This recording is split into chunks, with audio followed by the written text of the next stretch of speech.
What is inspiration? Where does it come from?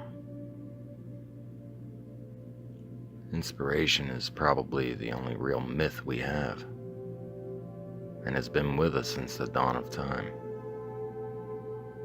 The nature of inspiration offers the possibility of transcendence, and is an unfailing ideal that fosters courage and the hope of triumph.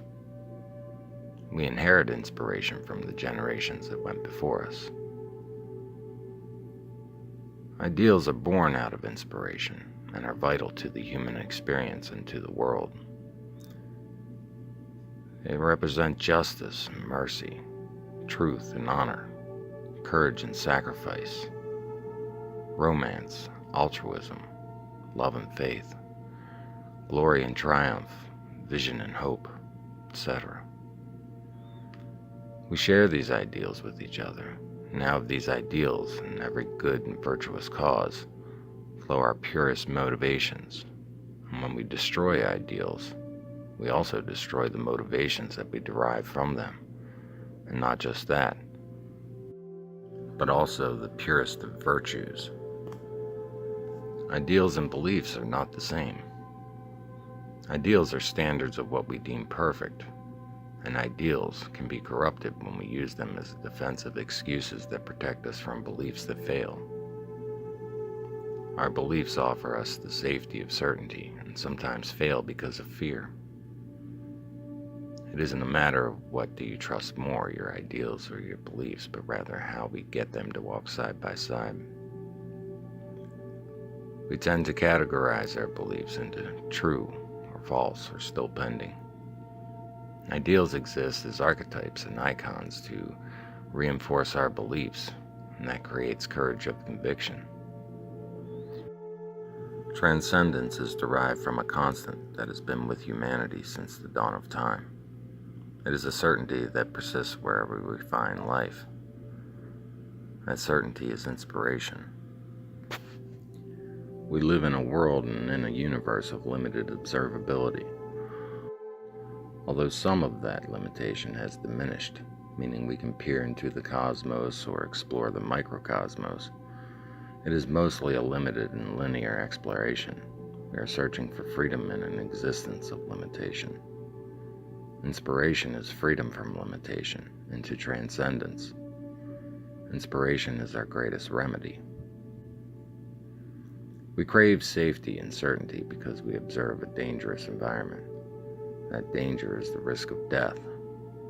The reality of death is a shadow that never leaves us. Ideals are our way of seeking immortality. We behave differently in childhood and take more risks, and engage our imagination because of lack of awareness in regards to death. We don't see ourselves dying as a result of any risk we may take. As adults, we tend to minimize risks, move away from death. And these are prime motives of the human condition. Michelangelo said, "The greatest danger never lies in setting our aim too high and falling short, but aim too low and achieving our mark."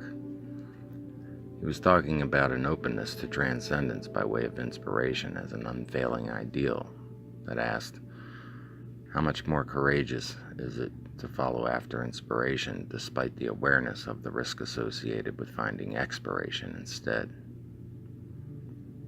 We are ultimately at the mercy of our beliefs and our ideals. It is true that there is nothing new under the sun.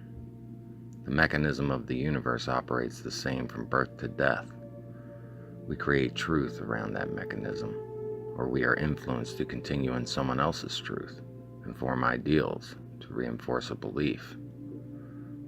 But what I've discovered is that truth, despite our inner motives, maintains itself without the necessity of our beliefs or ideals to uphold itself. The poet Robert Frost said, "We dance round in a ring and suppose, but the secret sits in the middle and knows." That secret is truth. Truth is beauty, and beauty is truth. We've heard this before. But what is truth? This isn't a new question, and we all offer a different answer. For me, inspiration offers a glimpse at the secret that sits in the middle.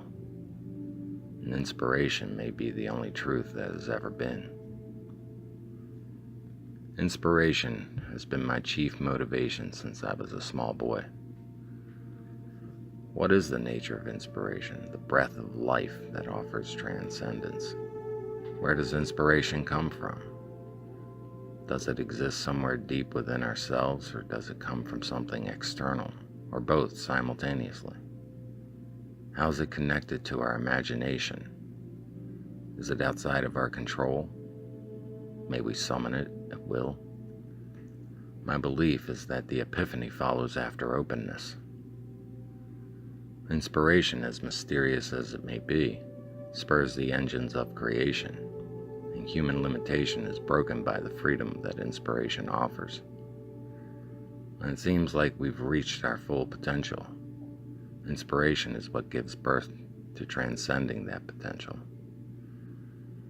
Maybe inspiration is just a consolation for the limitations that we face, showing us that we are more than what we appear to be. And who knows, maybe limitations exist so that we can experience transcendence. Imagination and creation engage our beliefs and ideals, but inspiration transcends them. Honestly, I don't have any answers beyond simply this. The fact that we experience inspiration at all is our triumph over limitation. Inspiration compels us to ascend to the realms beyond our manifestation of being, into the triumph of freedom and victory over fear and doubt, sometimes even death. Inspiration is the engine of creation. Another way to say it is that we create motivated by the triumph of inspiration. And this, in my opinion, is the essence of life and its ever-increasing enhancement. Transversely, how often do we experience the nudge of inspiration and fail to act, only to experience life and creation as fleeting as a wind-blown kiss? This divine spark is the initial cause of every motivation found in the human experience. This triumph is a triumph in our awareness that ultimately expands our perceptions and leads us towards the wonder of truth and beauty, even in the darkness of lies and the ugliness of chaos. One thing I've always trusted as much as myself is inspiration. I'm always seeking to magnify my openness to it. Inspiration is the god of my being. It is the light of a firefly in an attempt to magnify that light to illuminate a universe that exists within.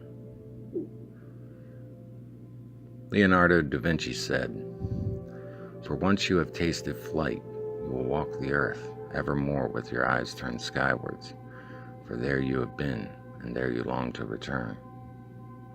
I think this statement perfectly describes the nature of inspiration.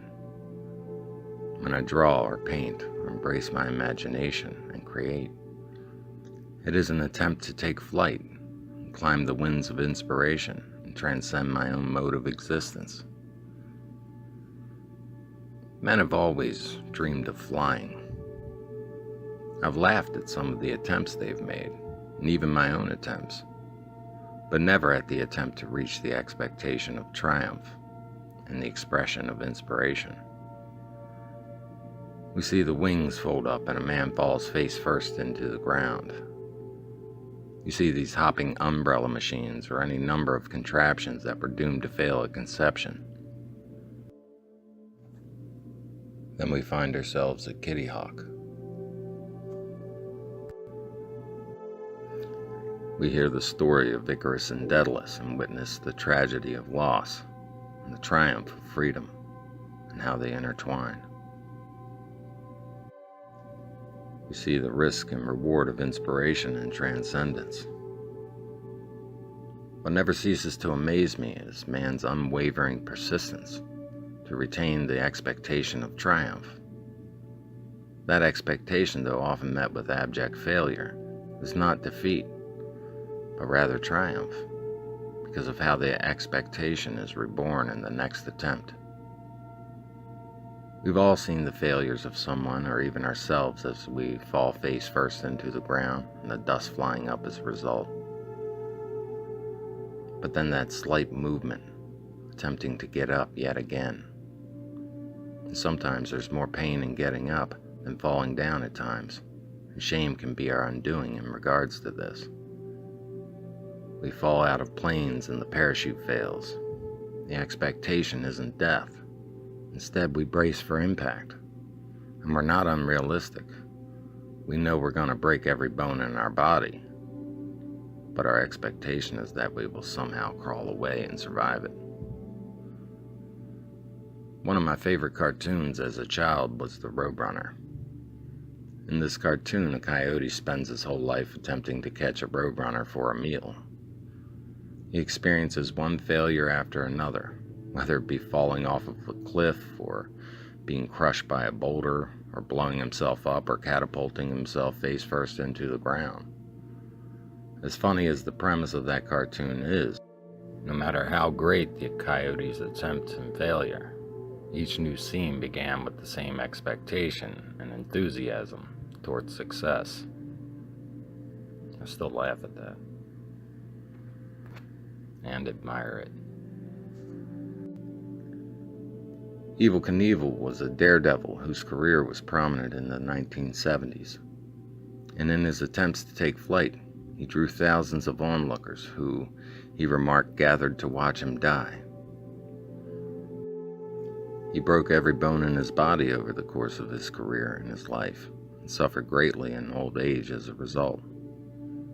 His was an expectation of triumph, and nothing can ever take that away from him.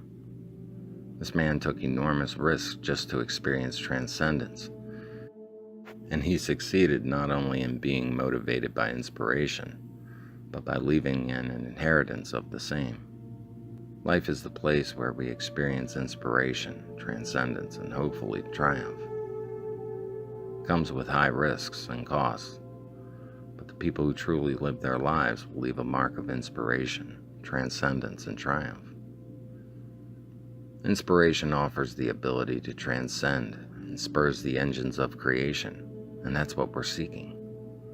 We're seeking to give birth to inspiration the same way inspiration gave birth to us. The experience of transcendence that somehow turns our gaze skywards towards freedom. We think, we do, we reach a destiny. We have these notions about our existence, and that it is finite, and about leaving a legacy. Ultimately, knowing myself and trying to leave the same thing inspiration gave to me, the same motivation, the same transcendence, the same inheritance, to leave a physical trace of the inspiration that says I was here. I was here. That is what's so remarkable about humanity. It is our record of inspiration that began at the dawn of time till now, and onward. Who knows? Maybe inspiration is the consolation for all the limitations we face. If that's the case, then maybe life is about experiencing again and again the transcendence till we finally get to a place where we become the inspiration, and we are always in connection with it.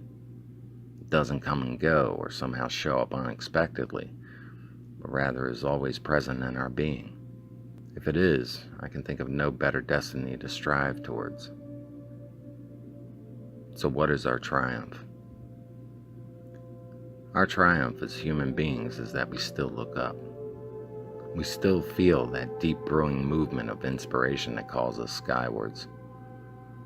It's been said that when love and skill work together, expect a masterpiece. How often do we see our life as the masterpiece that it is meant to be? How often do we see inspiration as the flight of our being? That is where our life literally exists, and inspiration is the connection our soul has to anything we call divine. Within the ideals associated with inspiration, we discover perfection, and that perfection is you, experiencing inspiration, and ultimately, flight that is unfailing. In honor of all those who dare to follow after inspiration, May your inspiration be as open as the sky is to anything that takes flight, even if that flight is as fleeting as a wind-blown kiss.